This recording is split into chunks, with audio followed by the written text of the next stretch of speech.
Hello, everybody. Welcome to tonight's episode of Becoming Influential, the chat show for modern marketers. On tonight's episode, we're going to be chatting on the topic of overcoming objections, which has come as a highly requested topic from our doTERRA community. For those who don't know me, my name is Courtney Dow, and joining me tonight, we've got the amazing Anastasia. And I'm so grateful for you being here.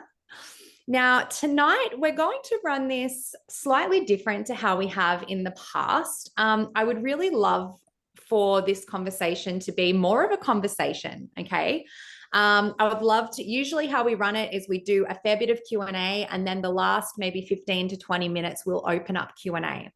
I would love to invite you throughout this conversation tonight. We want to make sure that we are providing as much value for you all as possible on the topic. So please feel free to utilize the chat box throughout.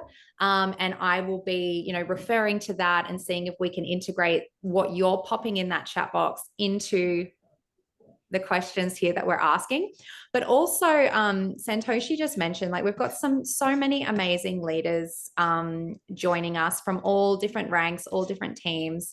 And so while we're having these conversations, if you've got something that you want to add, if you've got value that you're like, yes, I want to share this on the topic, raise your hand or unmute yourself. We'd love to invite you to be a part of the conversation. So without further ado, let's get started. So overcoming objections. Being in the industry of sales, this means that we're naturally going to encounter customer objections. And I know that for me personally, when I first started my doTERRA business 6 years ago, one of the things that I was the most anxious about was customer objections and how I was going to answer them and whether I would be able to answer them and whether I would make myself look like an idiot because I didn't know the answer.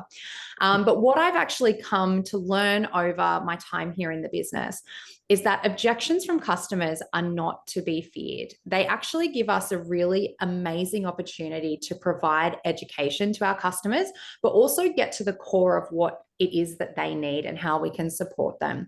So by being really open to objections and being really open to having those conversations to help them overcome them, we're actually able to serve them a lot better. So before we dive in and start talking about specific objections that we may hear throughout different areas of our business, I thought it would be really cool to start by talking about posture. So I'm going to throw to you, Anastasia, and posture is if anyone here has been on calls with me previously, it's one of my favorite things to talk about the business. But I'd love to ask you, what would your advice be to someone who's maybe starting out in their business and is feeling that anxiousness about facing customer objections? Such a great, foundation, I think. And it's so, it can be missed when you're really enthusiastic. I think that I perhaps missed this in the beginning because I was just so excited and passionate about the oils, and I just wanted to share what I'd experienced. So I love that we're having this conversation. So there's two things that come to me when I think about posture when we have good posture, our body works optimally, and there's an air of confidence. And I was thinking about what brings us an air of confidence is that we're well equipped when we go out. And so really having a relationship with the products is the foundation of you feeling confident to face objections, because it gives you the bricks. It gives you you've got the experiential knowledge, because you can regurgitate something in a book or even in a class or even in a convention that you go to, but unless you've had your own personal experience, it can fall a little flat, and you're not standing in the posture because it's not in your body.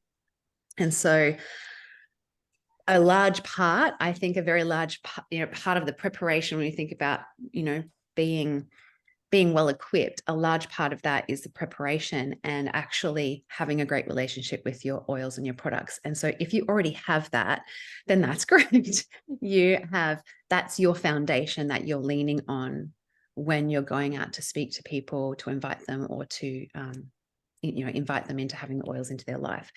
So yeah, I was thinking, how do we go out with confidence and return with joy, whether it's victory, or maybe it's still some maybes that are hanging in the trees, but we come back feeling like, oh yeah, okay, I did that, and then you want to do it again. And so yeah, product knowledge, but product experience is the foundation that I feel is a huge part. And a second part is having a clear message, like understanding what it is that you're wanting to share with people. Like, what are you wanting to invite them into? And when you have that clear message and you have that personal experience, then it's a natural bubbling up that happens, that you share, and people feel that and feel drawn to it. Which I believe, in my experience, is far more powerful than a well-scripted sales pitch. Even if you're really, really, really good at it. I from my own experience, when I have a really talented, highly skilled, great communicator sales pitch, I can still feel through it. When there's someone that's truly excited about something, they've had an experience, and their passion is overflowing, that's when I'm interested. So I think that we could probably relate to those experiences ourselves. And then there's having a posture of, who was it that said, was it Paul that says, we've got the cookie? I think so, yeah. Is it Paul? Paul Oven. So he had this term. Who was it? Seth Resume. Seth, that's right. Seth Resume. So he had this story about, we've got the cookie, and it's about that it's not that we need to sell anybody the cookie, because we actually have the cookie, and we're inviting people to come and join us to have the cookie, not like we need to go and grasp other cookies for from other people. We're the ones that have the cookie. We're the ones that have the best products in the world, the most powerful, life-changing, essential oils and products. We also have a really powerful story of the company. Like, the company is so unique in its story, in its dedication to purity, in its foundership, in its debt-free status, in its that they own the company, that they won't waver on their purity. Like that's the cookie. The cookie is the quality of the products, the story of the company, and then it's your experience. And that's also the cookie. Like, you have that, and you're inviting people into that.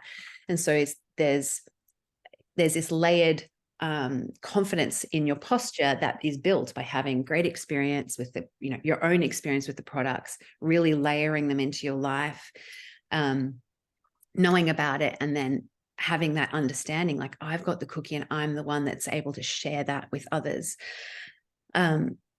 And then another thing that came to me today when I was contemplating this topic is that when we're in relationship, not even sales, when we're in relationship, often, mostly, the response has nothing to do with us. And particularly in this situation, mostly it's got nothing to do with us. And so objections are not personal. So when we can take the personal aspect out of objections, when we can just see that it's the person having their own response to this invitation, and it's in between the invitation and the person, and not you. That you're not being offended by it, or being perhaps I've lost the word. We were just talking about defensive. Yeah, defensive, but also, feeling maybe discouraged by an objection. When we can take that out, then we might be able to learn. We might be able to learn that we can refine our invitation. We can refine our way of connecting with people. But when we take the personal part out of it, and we can see, well, okay, this person has something going on. And like what Courtney was saying before, we're then invited into, well, what's the part there? What's in that space between the invitation and the person that I can address? Do they need more trust? Like, do I not have enough rapport with them right now to extend the invitation? Maybe it's too soon. Do they need an experience of the oils before they're actually willing to engage? Do they need me to talk about something? Like, are they actually more scientifically minded? Do they need a little bit more verification for what I'm saying? So you can just kind of have, when you have the posture of this is not personal, then there's more curiosity. There's more, I wonder what is there that I could address to support them to have more clarity. And it still might be a no, but they'll have more clarity on whether that's a no or a yes for them. Because we're not in the, well, I will say personally, I'm not in the game of manipulating people to do what I want them to do.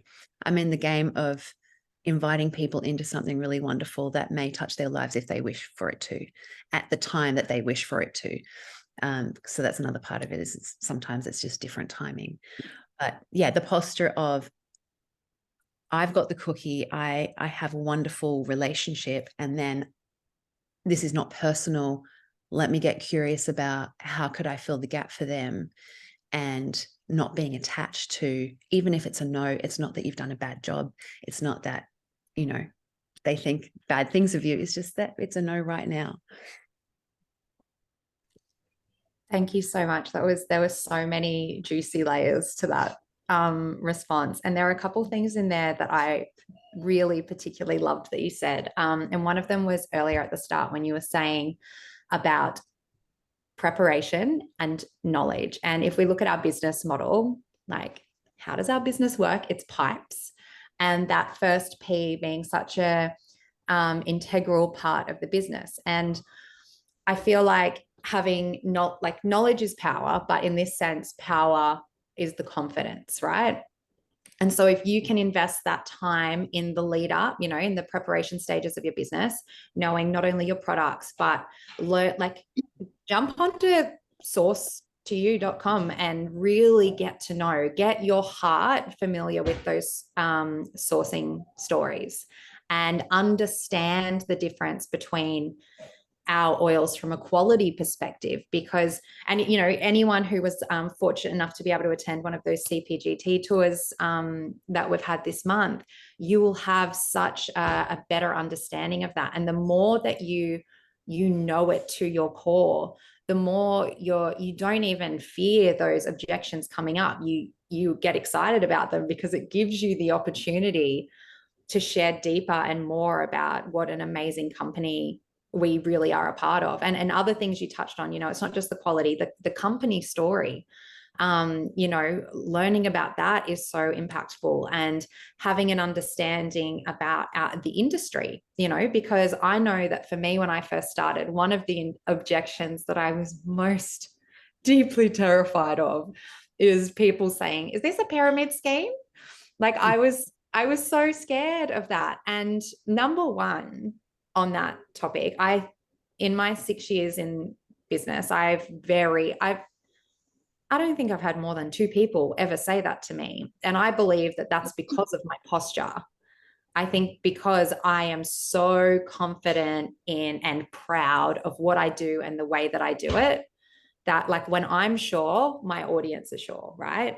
But I also have such a deep knowledge and love for this industry and belief in it, that if someone, says, oh, isn't that, isn't MLM a bit, I can come back with like, oh my goodness, no, like this industry is amazing. And I can get really excited. And it's exactly what you said, Anastasia, as well. It's, when you may not be, like, I know myself, I'm 100% not the most articulate person, but I'm passionate, and people vibe with that. People will respond well to that. I might get my words mixed up. Like, even before we opened this call, I couldn't say the word objection to Santoshi and Anastasia. I couldn't even get my words out. But people don't care so much about that. Another thing that that kind of gave me a permission slip when I was first starting out, and I didn't have as much confidence as I do now. But I remember thinking about, like, so prior to doTERRA, I worked in pharmacy for a really long time. And I wasn't a pharmacist. And so I was like every day faced with questions that I didn't know the answer to.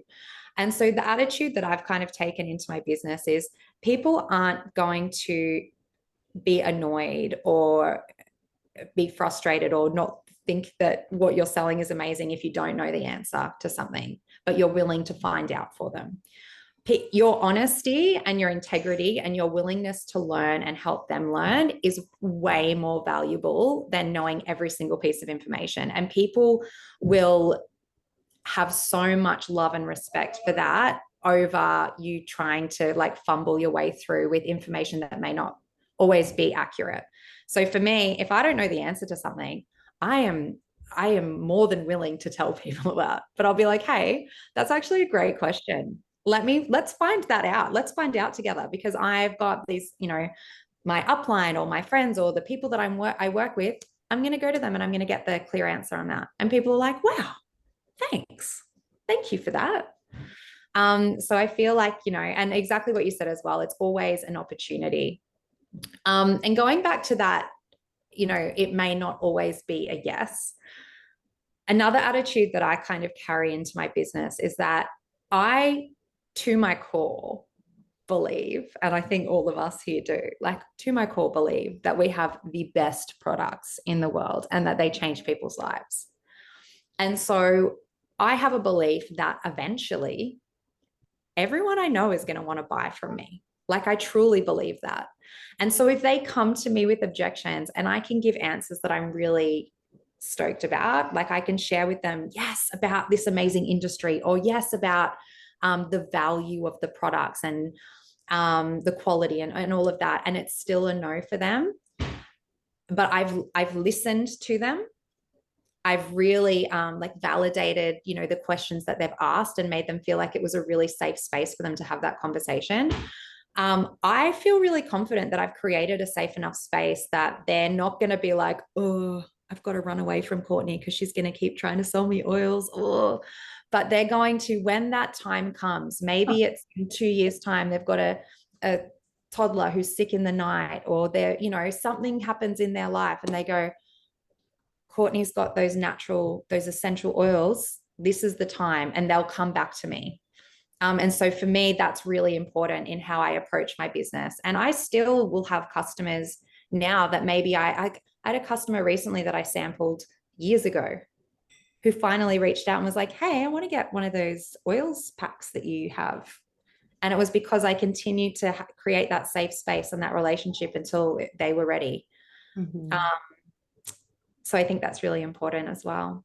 Yeah. And I think it's an important point to make, is that, it's not as, it's actually not as fruitful when we talk people into making the decision. It's actually not our job. We don't need to, our job is not to talk people into making that decision. People are well and truly able to make that decision for themselves. It's about presenting them with the opportunity, presenting them with what the possibility, and giving them an image of what this could do for them.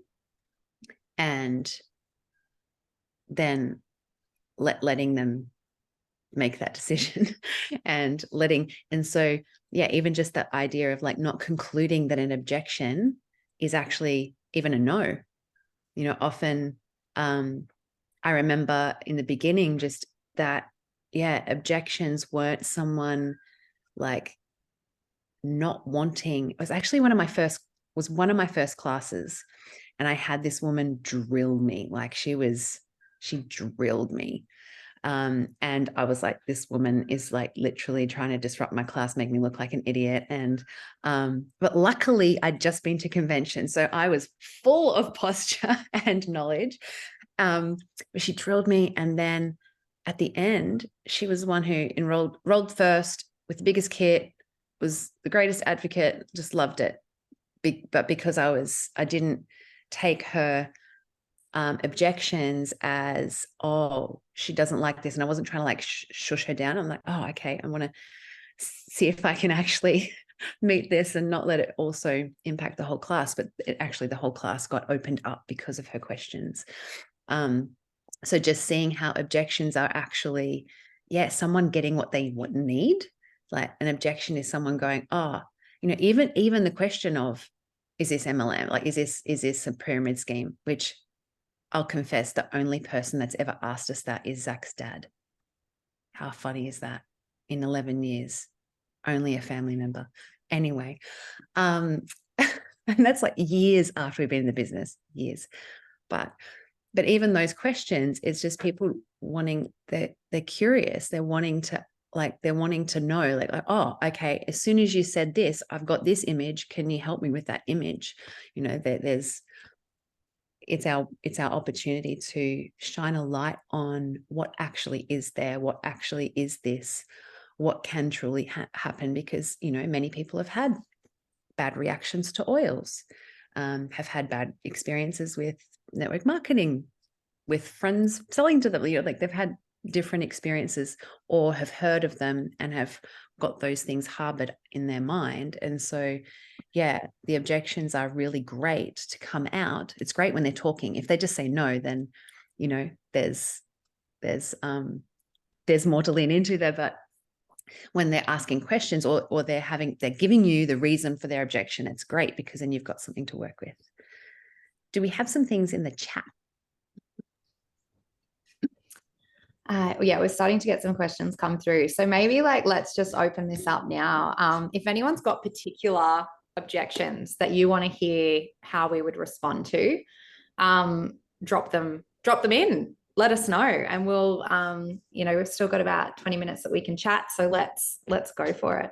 But another thing that I just wanted to share there, on the topic of different people with objections, I find that there's a real difference, and depending on how you build your business and the spaces that you put yourself in. I spent the first half of my business predominantly face-to-face, and now I'm predominantly online. And so in the online world, you may come across people that you may not even be engaged with, that may come through with I've had maybe 3 ever, but a nasty comment that's she's an MLM chick or something. And there's a real difference between someone having an objection and being open to learning, and someone that's just in a mindset of they don't want to learn. So for me, if someone does have any kind of objection, one of the things that I really like to do is kind of invite them in and to have that conversation.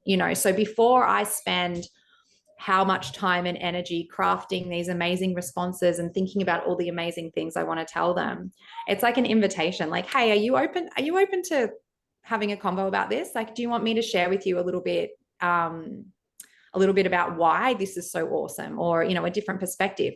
And most often they'll go, yeah, okay. But if they're just nah, then I'm okay, that's awesome. Hope you have a really great day. And if you ever do want to have a chat, I'm here. So it's also, don't unnecessarily get yourself into a conversation with someone if it's not going to be received with the intention that you have. I'd love to just we've got a couple of questions about the stigma of network marketing and pyramid schemes. So I'd love to just answer that one. So when someone asks if it's a pyramid scheme, and someone said it is right because it's an MLM. So a pyramid scheme is illegal. So it's definitely not a pyramid scheme. A pyramid scheme is illegal. So when someone asks me that, I say, oh, isn't that a pyramid scheme? The first thing I'll say is I'm pretty sure pyramid schemes are illegal. So no, it's not a pyramid scheme. This is a global business. And I will say it is, however, network marketing. And network marketing works in a different way to general businesses, but it's essentially a different way to distribute product through people so that more people are paid. And so that's kind of how I describe it. I describe it how I feel about it. It's oh, no, what the company would allocate to marketing, they allocate to paying us, because we then get to educate and support you, as opposed to the company having all of the revenue and paying someone to, paying another company to market all of their products. And on top of that, it's really hard to have essential oils marketed in this way. There needs to be personal support. There needs to be education. So that's why we have network marketing it's a personal business.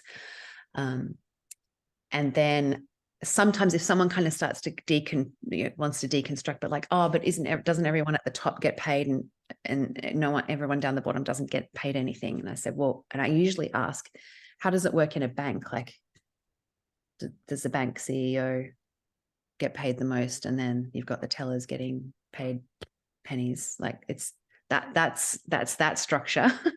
In our company, I've enrolled people that are actually more successful than me. They actually earn more than I do, because of their effort and their input into their business. So it doesn't have to do. It's not about who got in first. It's about what effort you put into your business, and what you get in is what you get out. So they're the kind of things that I touch on. Usually they're the ones that come up, is the whole, is people up the top getting money and everyone else is getting ripped off. That's kind of like, which is a pyramid. That's what the pyramid scheme is. But so yeah, they're the things that I tend to find helpful when I'm addressing the network marketing question. And at the same time, what Courtney was saying before is that my posture is, this is like the most legitimate and actually much better model for business for me. And so I'm coming from that position. I don't need their approval. I don't need them to, I don't need to convince them anything. I'm just providing them with information they probably don't have. So I'm just making sure I answer the question properly.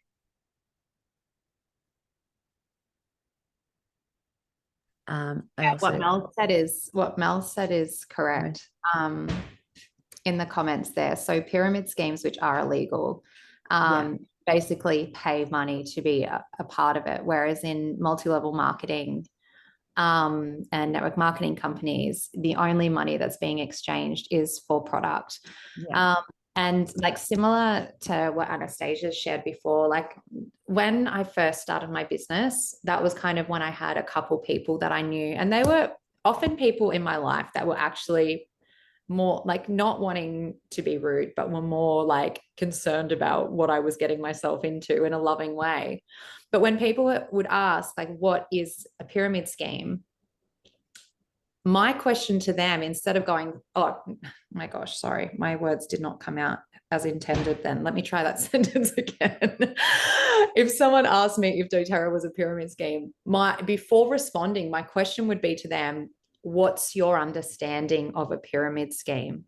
Because quite often people have these ideas of this crazy, like, people getting ripped off, or, the old network marketing companies where people would have a garage filled with products that they then had to try and sell. So I feel like often if I can break that down a little bit more and be like, well, what's your it's not a pyramid scheme, but what's your understanding of a pyramid scheme? And maybe I can help you understand the difference here. And it's exactly what Anastasia said. So often they think that it's that people at the top earn everything. And I have multiple examples in my own structure where there are people underneath earning a whole lot more.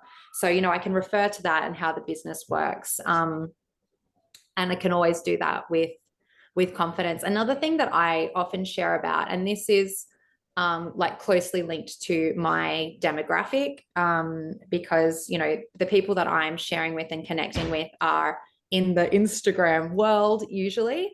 And so I'll just use the example of affiliate marketing and just be like, look, you see influencers and affiliate marketing is growing exponentially. And the reason for that is because it works. It is the most powerful way of selling, through real people with real experiences. And so when doTERRA came about, they decided that the best way to share these amazing oils would be from the people who genuinely love them. So instead of investing millions and millions of dollars every year in paid marketing campaigns through TV or radio or, whatever it is, you won't see that with doTERRA, because they instead invest that money into people like me who get to build an income and build a business while sharing products that I love.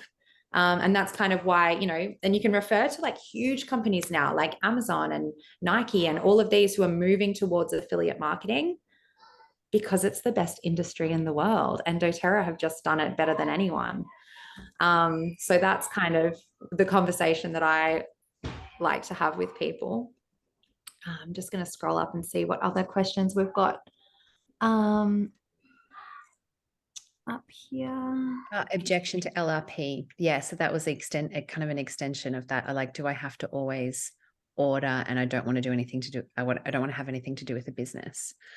And so I just reassure them, no, you don't have to order every month. I do, because I love the products, and I'm waiting for my order every month. Like I genuinely, after 11 years, still am waiting for my order every month. So, I can explain to them like, oh, I use the monthly order as my accountability for health in the home. So that's what I do. But you don't have to. You can just order whenever you want. It's just the best value way. So it's the smartest way to buy. But you can do whatever you want. You have your account. You can do whatever you want with your account. You can order once. You can order 10 times. If you did, I would just suggest that you do the monthly order, because you get so much value. Like it's insane how much we get from the points that we receive from the LRP. And then when someone says something like, "Oh, I've had those things and I just get the same thing every time, 3 months in a row because I forget to change it," then I just support them with that. Like, oh, well, doTERRA do send you a reminder email, and I also just pop it in my phone. I just pop a reminder in my phone 3 days beforehand, and I usually put 2 reminders because I'll likely ignore the first one. And then by the second one, I'm like, I need to get on the computer right now and change my order. So yeah, just set them up with a strategy. But the thing is that LRP is really the second sale. You don't need to be selling that when you're introducing people to the oils. Like, people need to fall in love with the product before they're going to see the value in the loyalty rewards program. They're going to need to feel, oh, this is what doTERRA can do in my life. Okay, so I can swap all my things. Like, that's not an instant realization. It can take time. Some people are like, I'm on, ready, let's go, let's do all the things, but that's probably more rare, less often than not. Yeah, that's like, you don't need to be addressing that. And so I don't make it a big deal. I'm like, you don't need to order every month. You can order whenever you want, just whenever you want, whenever you run out of oils, and let them fall in love with the oils, and then be like, well, this is another blessing that we have in doTERRA of the loyalty rewards program. Here you go. So yeah, like stripping away, because when someone's making a decision at the beginning, it's stripping away all of the hurdles that are really unnecessary. Just getting the oils into someone's life is a win. Woo! And then getting them to actually unveil the lifestyle changes that they can have in their life, and slowly detox their life and slowly understand the level of empowerment they have in their hands. Like, that's woo. And then seeing that they've got this loyalty reward program that can support them and save them money and get them great value. Woo! And then, oh, I can actually do a side hustle and share this, and like, woo, then another woohoo. So, there's many stages, and we don't want to, overwhelm them with all of them. Each one needs preparation.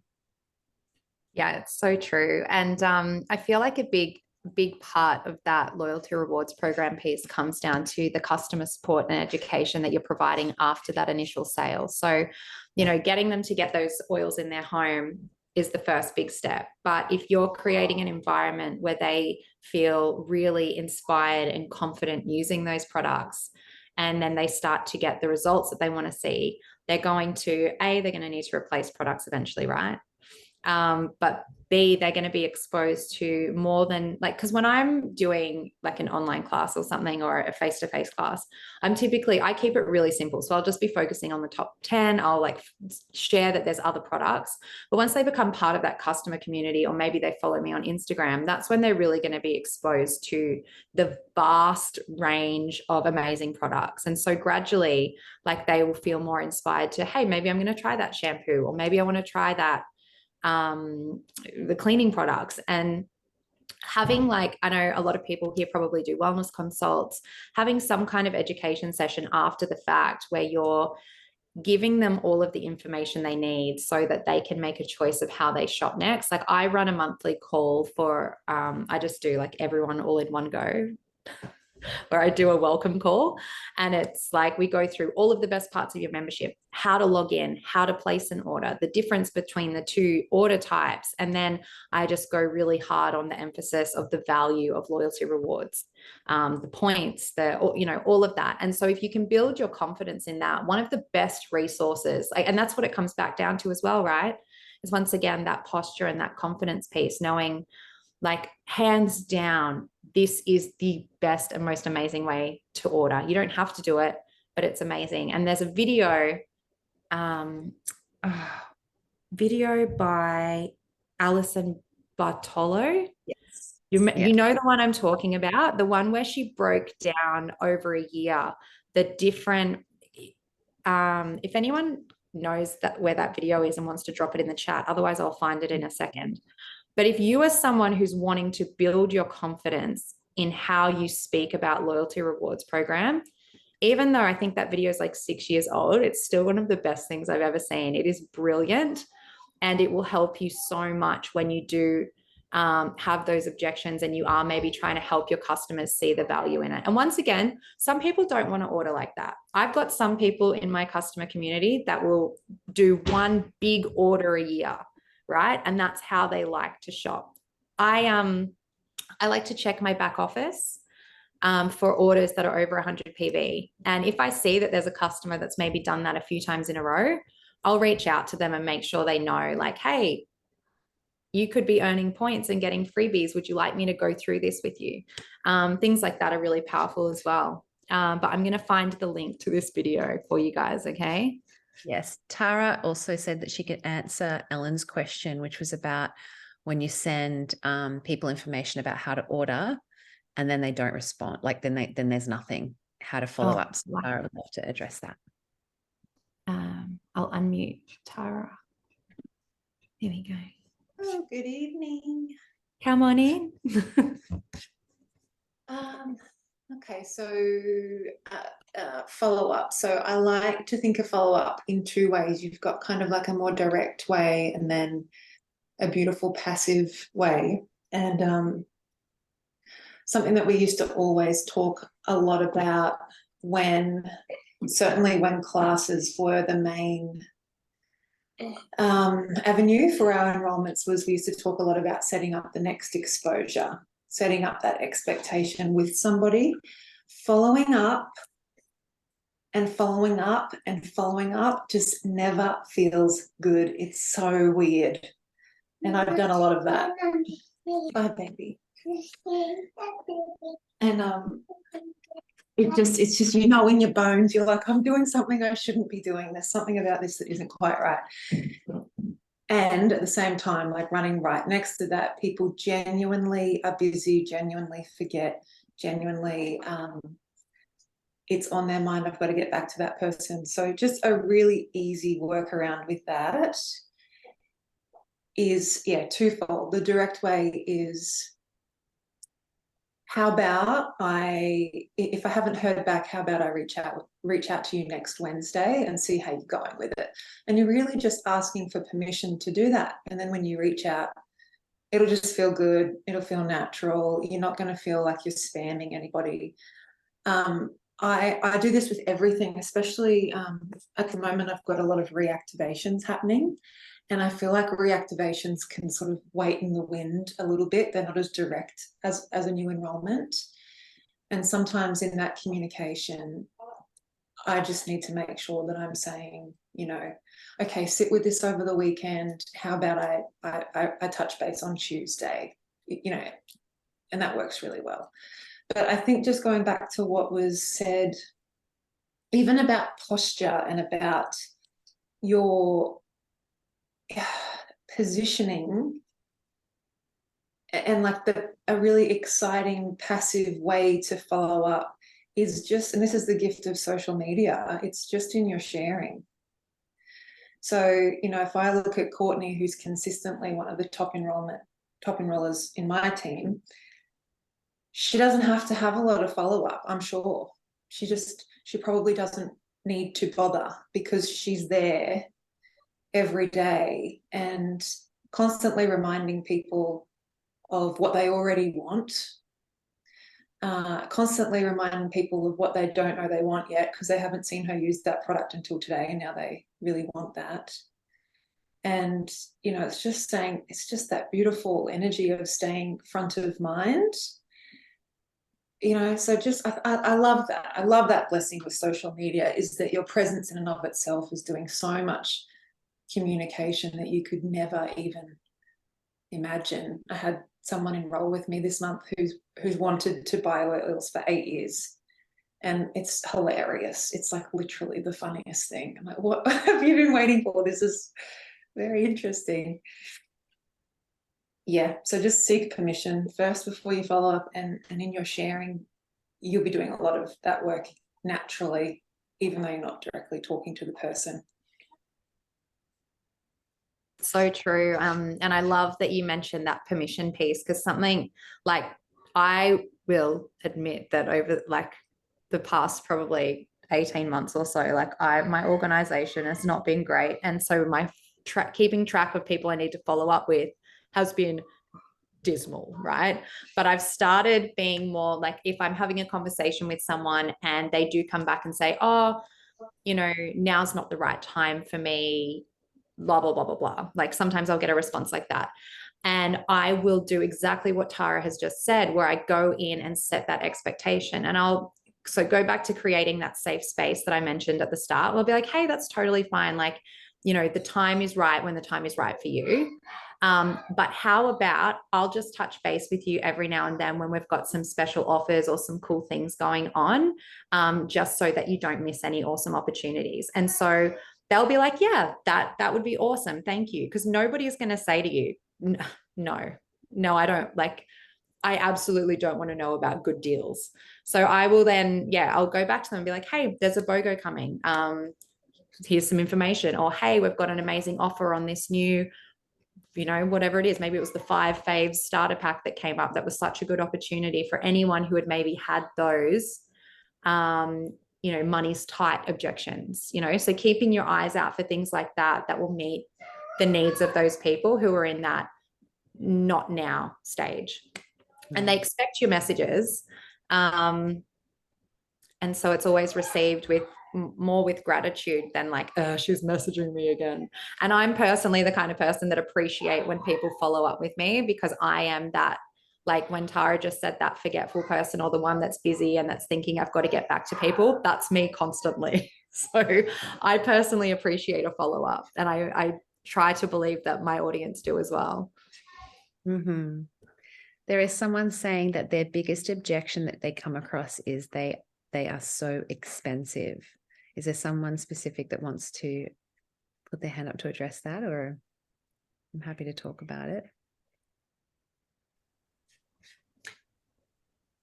Oh, I'll say a couple things and then I'll throw to you and we can both jam on it. So usually if someone says that, I like to get more of an understanding. So this comes back to, like, I always want to be really clear on what their actual objection is. So is it that they're saying that they're expensive compared to other brands? In which case, if that's the question, that's when I'll speak to them and be like, hey, you're open to learning about why this may be. And then we'll talk about quality, purity, adulteration, sourcing, all of those. Or if it's, hey, this is a very big investment for me right now. So not that that our brand is too expensive, more that they're saying, hey, this is a lot of money for me right now, that's when I'll often try and talk to them about different options. So I'll, it might be hey, do you want to wait until time is right to get your amazing Home Essentials starter pack? Or, did you know that you can create a custom order? And if you've got a budget that you're trying to work with right now, maybe I can help you come up with an order that will meet those needs. And then you can build on your order through our amazing loyalty rewards program, where you'll start to get freebies, and that will help you build your collection paying a little bit less. So those are kind of the two avenues that I would go down with that kind of objection. Mm-hmm. Yeah, similarly, I share about my actual experience in the beginning is that I didn't have any money. I bought my starter pack with my rent money and was just like, something's going to work somehow. I'll work it out. Because I really, really, really wanted the oils, and I just got the family essentials kit. And so I share that, it was a big leap for me in the beginning, but gosh, do I even go into what fruit that has borne for me in my life? And then I share that I just, over time, every month, I then just added to my collection until I had all of the oils that I wanted to have. And then if they say, oh, they're really expensive, being, the per item, that they're expensive oils, I'll first, ask a similar question, but also, well, some of them are and some of them aren't. We have wild orange, lemongrass, lemon, like we've got lavender, tea tree, but like, oils that are in the between $15, $20, $30 that are actually quite inexpensive. So it depends on what is it you're wanting to target. Like if you're wanting Melissa, then it's expensive. And I can talk to them about the quality, and I go have that conversation, but I'll be like, okay, well, what are you wanting to address? There are actually, more economical oils that can target those things for you. The reason why our oils may be more than other products, although when I've actually gone to check them in the health food shop, they actually haven't been more expensive. They've generally been comparable. So I'll usually share that. I'm like, have you looked at essential oil prices recently? Like they're pretty high. And ours actually, we have that certified therapeutic, tested grade that you just don't have in the industry. And I will also share, maybe it's not compliant, but I will also share that I've had 2 stories at the beginning, really very, literally it would have been my first month. And I had a woman come to my class, say they were too expensive. I perhaps didn't address that at the time. And she went away and bought frankincense on eBay from a lady who was making it from a tree in her backyard in Australia, and then came back to another class because she'd burnt her neck. The oil had burnt her neck, and she was asking me if I had anything to soothe. So I give examples of this woman thought she was buying pure, organic, therapeutic, local oils, and she ended up with a burn. Another woman went to get a respiratory. She wanted to get Easy Air. She said it was too expensive. Went and got another one, had the same thing, put it on her chest, put it on her child's chest, burns. So I will actually give examples of quality means a lot. And because we have the quality, it costs money to have the quality that we have. And in addition to that, you use 1 or 2 drops of doTERRA and compared to 10 or 20 drops of another product. So comparably, we actually end up being cheaper. It's just the outlay in the beginning may be a bit more than what you might do with another product. So they're the kind of things I kind of target, is giving them examples of what happens if I get a cheaper oil? You end up with a cheaper product that can actually harm you. And so, they're the ways that I've addressed them in the beginning.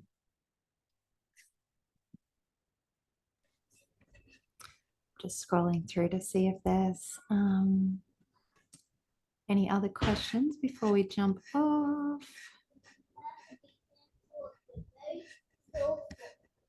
Yeah, so Diane's just left a comment here that says, one lady who was very money conscious has said that frankincense is one oil where doTERRA has priced themselves off the market.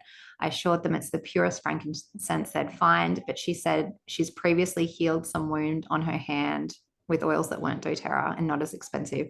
I've just left a comment in the chat too, but I'll say it here. I feel like once again, it's like that getting really familiar with the stories of doTERRA. And for me, that like our frankincense story, it was one of the first sourcing stories I ever heard. And it like made me fall so in love with our company. And, you know, you've mentioned there in the comment that she is really money conscious. And so I feel like it's one of those situations where you can present the information and be like, look, this is why.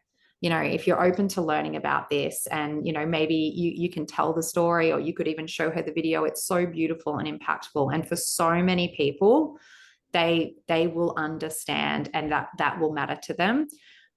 There are going to be people that are going to be like, well, okay, I understand that, but I want to buy this cheap one. And if you've given them the information, you've done the best that you can do. And maybe there will come a time where she is able to invest in a better quality frankincense, and she'll know that she can come back to you. But that's the kind of information that I personally like to just be really familiar with and really confident speaking on for, you know, the situation that objections like that come up. Yeah. And another way that we can do it is, which I mean, that I have done in the past, is if someone can't afford it, then I'll give them a sample. Like I've got that margin in my business. We've got points in our LRP. I will give them a sample so that they can have that. It's like, oh, okay, until you can afford it, let me give you a mil so that you've got that, and you'll be able to smell the difference. You'll know the difference. You'll feel it, and you'll have that experience. But, you know, if someone's genuinely got a money limitation, how can I be generous? Could I make you up a roller bottle that would support whatever you're addressing right now? And they won't forget that point of generosity. They will never forget that doTERRA was the source of the generosity that actually supported them when, you know, their kid's ear was aching, or when they've got this wound that they're trying to, you know, mend. That we've got the ability to make up roller bottles for people. We've got the ability to give them samples as a gifting of an experience to extend, like, oh, this is the heart of doTERRA. We believe so much in what we have. And it is far superior. And I often say, look, I really don't want you getting that other cheap oil. Can I just give you something? Because it's just going to work so much better. And it's, you know, we know that it's pure. And yeah, so that's how I often address it. Right, we've reached the 7 p.m. mark. So we're going to wrap up tonight's call. I want to say thank you so much to everybody who joined us. Thank you to everyone who contributed on the call tonight. It is always such a joy to share with the entire field, as we do every month here on Becoming Influential. So hope you all have a beautiful month, and we will see you next month. Bye. Bye.